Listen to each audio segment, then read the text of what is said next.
क्या क्या हम आपको दिखाने वाले हैं। होर्मुज में अमेरिका और ईरान की जबरदस्त तैनाती, नंबर 1। नंबर 2 दिखाइए जरा। फिर होर्मुज में ईरान की सबमरीन तैनात, अमेरिका को दी चेतावनी। तीसरी बड़ी खबर दिखाइए यहां पर जो हमारे साथ है, ट्रंप ने की नेशनल सिक्योरिटी की बैठक, ईरान को न्यूक्लियर वार्निंग। क्या नितिन सुमेरा जी जुड़ चुके हैं हमारे साथ? क्या सुमेरा आ चुकी है हमारे साथ? सुमेरा को दिखाइए जरा 50-50 में। सुमेरा हमारे साथ हैं। सुमेरा से कुछ ब्रेकिंग न्यूज इस वक्त जो आ रही है मैं बात करूंगा, अपने दर्शकों को बताने की जरूरत नहीं है, लेकिन फिर भी एक रिमाइंडर, सुमेरा पहली इंडियन टेलीविजन जर्नलिस्ट हैं जो वॉर के दौरान ईरान गई, वहां से ग्राउंड रिपोर्ट की, और जो अभी तक आप वेस्टर्न मीडिया से काफी फिल्टर्ड न्यूज देख रहे थे, सुमेरा ने एक एक खबर बड़ी डिटेल में उसकी सच्चाई के साथ आपको बताया। Sumera, thank you very much. And just a reminder, Sumera first among the female journalist थी जो यूक्रेन भी पहुंची थी जब अटैक हुआ था। आइए सबके बीच में पहली बड़ी खबर, जंग के बीच अमेरिका की रिफाइनरी प्लांट में बड़ा धमाका। यह क्या हुआ है? ब्रेकिंग, ओक्लाहोमा में रिफाइनरी प्लांट में विस्फोट। यह देखिए जरा, ओक्लाहोमा में, यह देखिए, ओहो, धमाके के बाद प्लांट में बड़े हिस्से में लगी आग। First on TV9, HF Sinclair में सैबोटाज अटैक की आशंका। बड़ी खबर है ये। एक और बड़ी खबर सीधे आइए, ओक्लाहोमा रिफाइनरी में विस्फोट से हड़कंप। ब्रेकिंग, तुलसा रिफाइनरी के कंटेनर में धमाका। बड़ी खबर, रिफाइनरी अधिकारियों ने आग पर काबू पाने का दावा किया। ये देखिए, दोनों ब्रेकिंग एक साथ दिखाइए जरा, दोनों ब्रेकिंग और दोनों शॉट। ये देखिए जरा इस वक्त की बड़ी खबर, और 2 विंडो शॉट भी दिखाइएगा। ईरान में यह पोटेंशियल है कि पूरी दुनिया में वो कैओस क्रिएट करे। हमें नहीं भूलना चाहिए सलमान रश्दी के ऊपर कितने साल के बाद हमला किया गया, बदला लिया गया।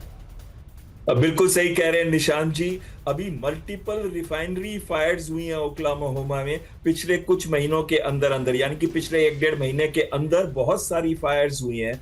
ये बात जरूर है कि अभी तक उसको डायरेक्टली टेररिज्म या एक्ट ऑफ टेररिज्म के साथ नहीं मिलाया गया, लेकिन ईरान के अंदर ये क्षमता जरूर है कि अगर वो टेररिज्म ऑपरेशन करना चाहे किसी भी देश के अंदर, उसके पास इतने सारे प्रॉक्सी एलिमेंट्स है, किसी का भी इस्तेमाल करके करना चाहिए। लेकिन मुझे ये समझ नहीं आ रहा कि अभी तक किया क्यों नहीं है। क्योंकि अगर इस क्षमता है तो इसका इस्तेमाल वो करना चाहेगा, क्योंकि जब तक अमेरिका के अंदर उनको दर्द नहीं होगा तब वो समझेंगे कि इस युद्ध को कितनी जल्दी खत्म किया जाए। Point taken sir, be with me sir. बड़ी खबर, यूएई की व्यापारिक राजधानी दुबई में हाई अलर्ट। ब्रेक करिए।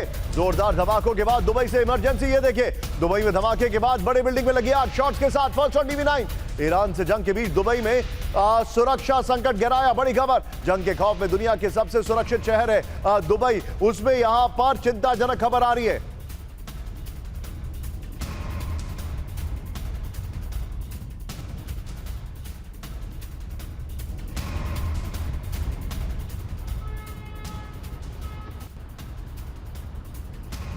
और बड़ी खबर, यूएई में इजराइल का आयरन डोम तैनात। ब्रेक करिए जरा, इजराइल ने भेजा यूएई में आयरन डोम बैटरी। ये देखिए ब्रेकिंग और शॉट, यूएई में इजरायली ऑपरेटर्स भी हुए तैनात। बड़ी खबर, अप्रैल के बाद फिर इजराइल से यूएई पहुंचे आयरन डोम। ईरान के संभावित हमलों से बचने की तैयारी। तीनों ब्रेकिंग, दोनों शॉट दिखाइए जरा।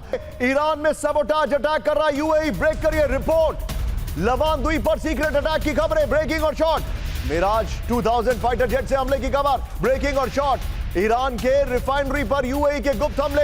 ये वॉल स्ट्रीट जर्नल की रिपोर्ट है, डेट लाइन नहीं दी गई है। कहां गया, अप्रैल में हुआ है, कहीं कहा गया कि अभी हुआ है। वीडियो की पर आई है नितिन, फिर तीनों ब्रेकिंग, तीनों शॉट। ये बड़ी खबर, ईरान पर यूएई के हमले इस वक्त की बड़ी खबर। फारस की खाड़ी में यूएई के हमले की खबर है इस वक्त की बड़ी खबर। दिखाइए जरा, लवान द्वीप पर यूएई की सीक्रेट एयर स्ट्राइक की रिपोर्ट आ रही है। मिराज 2000 फाइटर जेट से अप्रैल के महीने में हमले हुए। तीनों ब्रेकिंग, तीनों शॉट। क्विक टेक, 1 मिनट जरा कैंप 4 पर आइए। जितने भी दर्शक हैं आपको बताना चाहूंगा, कल सुमेरा ने इसी शो में आपको बताया था कि ईरान यूएई पर बिल्कुल भी यकीन नहीं करता है। They treat them like a Trojan horse. Trojan horse आपको बताना चाहूंगा, एक ऐसा बड़ा सा घोड़ा जिसके अंदर सैनिक छिपे हुए थे हमला करने के लिए, समुद्र पर उसको टिका दिया गया था। अगर आप पढ़ेंगे तो आपको दिख जाएगा। लेकिन जो सुमेरा ने कहा, अब वो खबर एकदम सही होते आ रही है। मैं सुमेरा के पास चलूंगा। तीनों ब्रेकिंग, तीनों शॉट। सुमेरा, यूएई बहुत बड़ा डेंजर जोन है। मुझे लगता है that honeymoon phase of UAE Dubai is over. निशान, देखिए ये बात ईरान में जो मैंने आपको कल भी बताई, ये बहुत साफ है। और अब जो खबरें निकलकर सामने आ रही हैं जिसमें कहा जा रहा है कि एक कोवर्ट ऑपरेशन किया गया था, एक हमला किया गया था ईरान में। ईरान ने भी उसके बाद फिर हमला किया था यूएई पर। सबसे ज़्यादा हमले भी ईरान ने बाकी तमाम देशों पर भी किए हैं जो उसके सामने और आसपास के देश हैं, लेकिन सबसे ज़्यादा हमले यूएई पर ही किए हैं। यूएई की जो प्रॉक्सिमिटी है इजराइल के साथ और अमेरिका के साथ, वो भी सबसे ज़्यादा है। यूएई इन तमाम देशों में मिलिटरीली भी सबसे ज़्यादा स्ट्रॉन्ग है, यानी सबसे ज़्यादा मजबूत है, ये भी एक हकीकत है। इसलिए भी ईरान को यूएई एक खतरे के तौर पर दिखाई देता है। अगर यूएई इस युद्ध में सीधे तौर पर आ जाता है, यानी अभी जो परोक्ष हमला किया है, अगर सीधे तौर पर कोई हमला करता है और सीधे तौर पर आ जाता है, तो ये तो अमेरिका और इजराइल के लिए इससे अच्छा कुछ नहीं होगा, क्योंकि यही तो ट्रंप चाहते हैं। हालांकि अभी तक भी यूएई सीधे तौर पर सामने नहीं आया है। ईरान भी हमले कर रहा है लेकिन सीधे तौर पर नहीं कर रहा है। लेकिन अगर ऐसा होता है तो फिर इस पूरे इलाके की स्टेबिलिटी और ज्यादा खतरे में। हमारे जितने भी दर्शक हैं, अगर आपके मन में कोई भी सवाल है सुमेरा से, आप अपना सवाल जरूर पूछिए। यहां पर मैं आपके सवाल को लूंगा। अभिषेक सक्सेना कह रहे हैं ये तूफान के पहले का सन्नाटा है, यहां पर संजय सिंह कोई धमाका नहीं है। अच्छा संजय जी, आप ही बता दीजिए कहां धमाका हो रहा है।